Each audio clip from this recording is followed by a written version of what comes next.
અગ્નિકાંડ સામે આવ્યો છે, આ ઘટના વિશે આપ શું કહેશો? ગત 25 તારીખે રાજકોટમાં અસમ્ય ઘટના, ખૂબ દુઃખદાયી ઘટના. આપણે ભગવાનને પ્રાર્થના કરીએ કે આ ઘટનામાં જેણે પોતાના સ્વજનો વાલાસોયો ગુમાવ્યા છે એમાં હું દુઃખની લાગણી અનુભવું છું. આગામી દિવસોમાં રાજકોટમાં આવી કોઈ ઘટના ન બને એવી પણ હું ભગવાનને પ્રાર્થના કરું છું. 25 તારીખે જ્યારે બનાવ બન્યો ત્યારે પંજાબ મુકામે હું હતો. 27 તારીખે મારે રાજકોટ આવવાનું થયું. ત્યારે એ જે રીતે મારા વિસ્તારમાં માધવ પાર્કમાં જે 3 લોકોના સ્વજનો ગુમાવ્યા હતા, એટલે મારા સાથી મિત્ર પુષ્કરભાઈને વાત કરીને એને લોકોને ત્યાંથી જ મેં કીધું હતું ને એ લોકો એના ઘરે પણ જઈ આવ્યા હતા. અને સ્વાભાવિક રીતે આ ઘટના માટે સરકારે ખૂબ ગંભીર નોંધ લીધી છે. અને મુખ્યમંત્રી શ્રી, ગૃહમંત્રી શ્રી હર્ષભાઈ સંઘવી સેમ ડે રાજકોટ આવી ગયા હતા. મુખ્યમંત્રી શ્રી પણ સવારે આવી ગયા હતા. સુભાષ ત્રિવેદી સાહેબની અધ્યક્ષતાને એક સીટની રચના કરવામાં આવી છે. આમાં જે પણ કોઈ જવાબદાર હશે એની ઉપર પગલાં લેવાવા જ જોઈએ, આવી પણ મારી લાગણી છે. કારણ કે પોતાના સ્વજનો જેણે ગુમાવ્યા છે એની ઉપર શું વર્તી હોય એ તો એ જ જાણતા હોય. ત્યારે આમાં સરકાર એ ખૂબ ગંભીર છે અને આવતા દિવસોમાં પણ આમાં જેની જેની જવાબદારી આવતી હોય એ બધા કસૂરવારોને સજા થવી જોઈએ.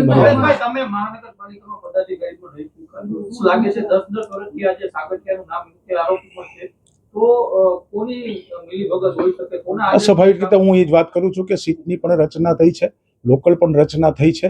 અને સ્વાભાવિક રીતે અત્યારે જે રીતે ચાલે છે અને મીડિયા એ પણ અત્યારે રાજકોટનું મીડિયા એ પણ અત્યારે સ્વાભાવિક રીતે જે રીતે સિસ્ટમથી ચાલે છે, કોઈ કસૂરવારો આમાં છૂટવાના નથી, એ 100%ની વાત છે. મેં વાત કરી કે આમાં જે પણ કોઈ હશે, સરકારની સ્પષ્ટ સૂચના છે કે અધિકારી હોય, પદાધિકારી હોય, જે પણ કાંઈ હોય, જેનું નામ પણ ખુલે એની ઉપર પગલાં લેવા.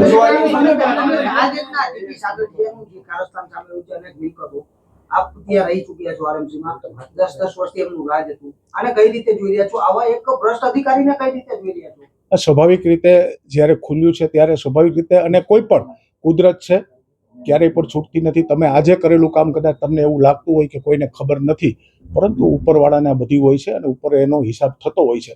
યોગ્ય સમયે યોગ્ય સજાઓ મળતી હોય છે, જે આપણે જોઈ રહ્યા છીએ. કમલેશભાઈ મીરાણી છે. કમલેશભાઈ મીરાણી એક પ્રતિષ્ઠિત રાજકોટના વ્યક્તિ છે, 7 વર્ષ શહેર ભાજપ પ્રમુખ હતા. તમારું નામ આમાં ચર્ચામાં આવી રહ્યું છે કે કમલેશભાઈ મીરાણી. હવે વાત આવી છે એટલે કહી દઉં કે ક્યાંય પણ આ અગ્નિકાંડ વિષયમાં ક્યાંય પણ મારું નામ ખોલે તો હું સ્વાભાવિક તમારી સમક્ષ કહું છું કે હું મારું જાહેર જીવન એ પણ છોડી દઈશ.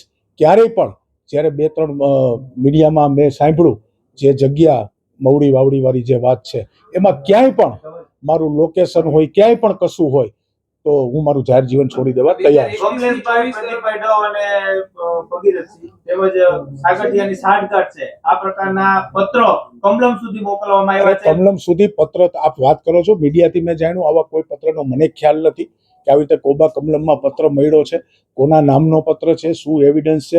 હું મારી વાત કરું છું. મારું નામ જ્યારે આવ્યું છે ત્યારે મારું નામ એમાં કોઈ લખ્યું છે, સ્વાભાવિક રીતે મારું લખે કે અબકડ ગમે એનું લખે, પણ મારું એમાં કોઈ સાબિત થાય તો હું તમારી સમક્ષ કહું છું કે હું મારું જાહેર જીવન છોડી દઈશ. અને આ દુઃખદ ઘટનામાં હું પોતે પણ એક સંવેદનશીલ વ્યક્તિ છું. જ્યારે મને પણ ખબર હોય કે કેટલી કે જેની ઉપર જે વીતી હોય ત્યારે એના કુટુંબને કેટલી તકલીફ પડતી હોય છે, મને ખ્યાલ છે. 2021 થી 24 દરમિયાન આજે આ ટીઆરપી ગેમ ઝોન છે ગેરકાયદેસર રીતે સતત મોટું થતું રહ્યું, એક્સપાન્ડ થતું રહ્યું. ત્યારે પણ જે ટીપીઓ શાખાની રહેમ નજર નીચે એક્સપાન્ડ થતું રહ્યું, એટલે ત્યારના જે સત્તાધીશો છે તેની આમાં સ્વાભાવિક રીતે હું તમને એ જ કહું છું કે જેની જે જવાબદારી ફિક્સ થતી છે ઓથોરાઇઝની, એની ઉપર પગલાં લેવાના છે. સરકાર ખૂબ કડક છે. ભૂપેન્દ્રભાઈ પટેલે પણ સૂચના સ્પષ્ટ આપી છે, આમાં કોઈને છોડવામાં નથી. એવું મારા ધ્યાનમાં આવ્યું છે, તમારા સમક્ષ કે બરોબર છે, જેનું નામ હશે એ ખુલવું જોઈએ.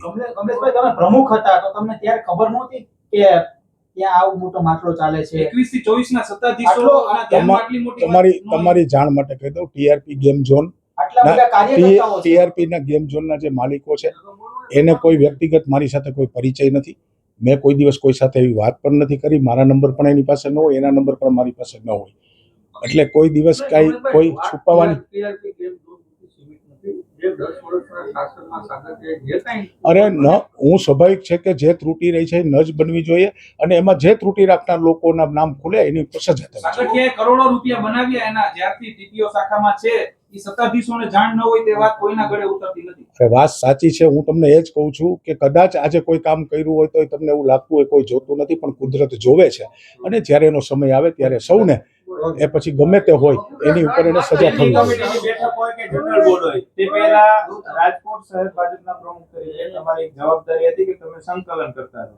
તો જેટલા પણ ઠરાવો થતા હતા અથવા તો જે પણ કામ ગેરકાયદેસર અથવા તો કાયદેસર જે મંજૂરી આપવામાં આવતી હતી, એમાં તમને આ બાબત ક્યારેય ધ્યાનમાં ન ગઈ આ પ્રકારની? સ્વાભાવિક રીતે ગેમ ઝોનની કોઈ સ્ટેન્ડિંગ કમિટીમાં આવે નહીં, પહેલી વાત છે. ગેમ ઝોન છે, ગેમ ઝોનને પણ ગેરકાયદેસર સ્ટેન્ડિંગ કમિટી આવતા હોય છે. કોઈ પણ એટલે જે જે ઠરાવો ફરિયાદો કરવામાં આવતા જે ફરિયાદો મારા કાર્યકાળ દરમિયાન કોઈ પ્રજામાંથી મને આવી હોય તો સ્વાભાવિક રીતે મેં એ કાર્યવાહી કરવા માટે સૂચના આપેલી જ હોય. આમાં બે વસ્તુ હોઈ શકે. એક તો 2000 જે ટીપીઓની રહેમ નજર હેઠળ આ ચાલતું હતું, કાં તો સત્તાધીશોને ખબર હોય અને કાં તો સત્તાધીશોને ના ખબર હોય. બંને વસ્તુ હોય તો બંને વસ્તુમાં સત્તાધીશોની જવાબદારી આવે છે કે ખબર મેં કેમ તમને ન હોય? એ જ વાત કરી કે ભાઈ જવાબદાર જે પણ હશે એની ઉપર પગલાં લેવાશે, એમાં હું સમજ છું. કેટલાક શહેર ભાજપના જે નેતાઓ છે એ જ તમારો અને નામો ખોટા તમારી જે ઉચ્ચારી રહ્યા છે, ટીમ એવું છે, તમારા વખતની જે ટીમ હતી તેમના નામો ઉછાળી રહી છે અને તે જ રાજકારણ કરી રહી છે અત્યારે. હું એવો વ્યક્તિ છું, આપણી સમક્ષ પણ હું ક્યારેય કોઈનું નામ નથી આપ્યું. જેને જેનું નામ આપ્યું એને ભગવાન જાણે. મારી પાસે હું